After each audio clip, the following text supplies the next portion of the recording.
बागेश्वर की करते हैं, जो कुछ दिनों के लिए बिहार के दौरे पर आए हैं और बाबा बागेश्वर अपने साथ हनुमंत कथा तो लेकर आए ही हैं, विवाद भी लेकर आए हैं और यहां आध्यात्मिक मामला सियासी हो चला है। बाबा बागेश्वर के बयानों को लेकर विपक्ष कई बार तल्ख टिप्पणी करता रहा है और बाबा बागेश्वर को भाजपाई करार दिया जाता रहा है, लेकिन अपने ऊपर हो रहे टीका टिप्पणी को लेकर बाबा बागेश्वर ने साफ किया था कि वो सनातन का प्रचार करते हैं, किसी पार्टी का नहीं। और इसी कड़ी में जब बीजेपी सांसद मनोज तिवारी बिहार पहुंचे हैं कई कार्यक्रमों में शामिल होने के लिए और उनसे जब पूछा गया कि बाबा बागेश्वर बिहार में हैं, विवादित बयान देते हैं, विपक्ष के आरोप है कि बीजेपी के एजेंट हैं, तो मनोज तिवारी ने क्या कहा वो एक बार सुनिए।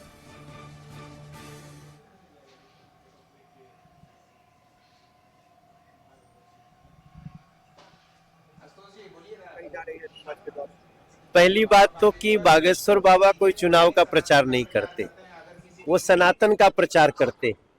अगर कुछ लोगों को लगता है कि सनातन के प्रचार में भाजपा का प्रचार है, तो वो खुद भी उनके उस सनातन में रंग के अपना प्रचार बना सकते हैं।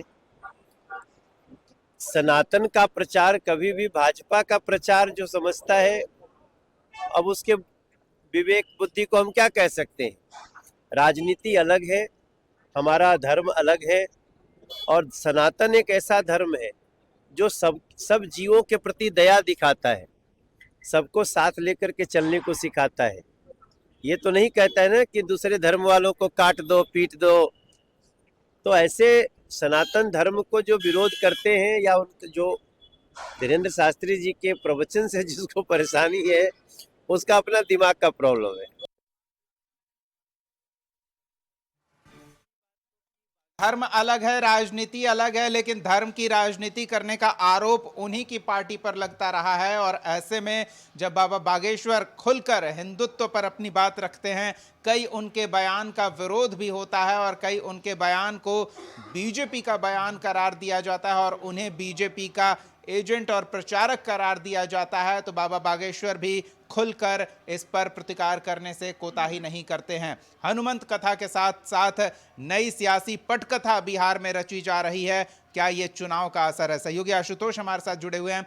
आशुतोष, चुनावी साल है, कुछ भी होगा तो चुनाव से जोड़कर देखा जाएगा। मनोज तिवारी कह कर गए हैं कि बाबा बागेश्वर सनातन का प्रचार कर रहे हैं, बीजेपी का प्रचार नहीं कर रहे हैं। अगर कोई ऐसा समझ रहा है तो उनकी बुद्धि का दोष है। नहीं, स्वाभाविक तौर पर। और आप देखेंगे कि चुनाव नज़दीक आया है और बाबाओं का प्रवेश शुरू हो गया है। श्री श्री रविशंकर का देखें आगमन हो चुका है, बाबा बागेश्वर आए हुए हैं, वो 5 दिनों तक रहेंगे। आपको याद होगा जब उनका कार्यक्रम मसौढ़ी में हुआ था तो कितनी बड़ी तादाद में लोग जुड़े थे, बिहार से लोग जुड़े थे और लाखों की तादाद में हर दिन लोग पहुंच रहे थे। और कमोबेश आज भी वही परिस्थिति है और उसी मन से एक हिंदू राष्ट्र और सनातन की बात बाबा बागेश्वर ने की थी और उस वक्त भी सवाल खड़े हुए थे और कमोबेश वही परिस्थितियां हैं। लेकिन हालात इसलिए बदले हुए हैं क्योंकि चुनावी वर्ष है और ये माना जा रहा है कि कहीं ना कहीं बाबा बागेश्वर अगर सनातन की बात करते हैं, हिंदुत्व की बात करते हैं, तो वो आरएसएस और बीजेपी के एजेंडे के तहत ही बात कर रहे हैं। विपक्षी दलों का यही आरोप है। लेकिन इसमें कोई दो राय नहीं है कि बाबा जो भी बातें कहेंगे वो हिंदुत्व के लिए ही बात होगी। अब इसमें हो सकता है विपक्षी दलों को अपने वोट बैंक पर खतरा नजर आए, क्योंकि आज ही सदन के बाहर विधानसभा के बाहर ही आरजेडी के एक विधायक ने कह दिया कि ऐसे बाबाओं के प्रवेश पर रोक लगनी चाहिए। वो विशेष तौर पर आ रहे हैं यहाँ गोलबंदी करने के लिए, धार्मिक गोलबंदी करने के लिए।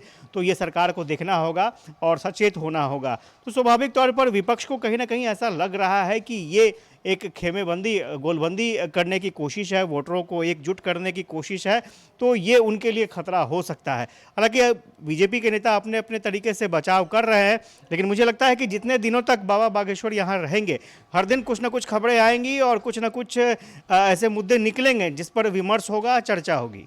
फिलहाल धन्यवाद आशुतोष इस तमाम बातचीत और जानकारी के लिए। तो स्वाभाविक सी बात है कि जो राजनीतिक दल इस स्टैंड पर अपनी राजनीति कर रहा है उस पर आरोप लगेगा ही कि वो बाबाओं का राजनीतिक उपयोग कर रहा है और बाबा सनातन के प्रचारक नहीं, भाजपा के प्रचारक है। और मनोज तिवारी ने साफ करने का प्रयास किया है कि अगर ऐसा किसी को लगता है तो ये उनकी बुद्धि का दोष है। अभी 10 तारीख तक बाबा बागेश्वर बिहार में रहेंगे, हनुमंत कथा होगी और इस कथा के साथ साथ कई सियासी पटकथा भी देखने को मिलेगी। अपडेट कराते रहेंगे आपको। फिलहाल के लिए न्यूज़ रूम लाइव में इतना ही। देखते रहिए कशिश न्यूज़।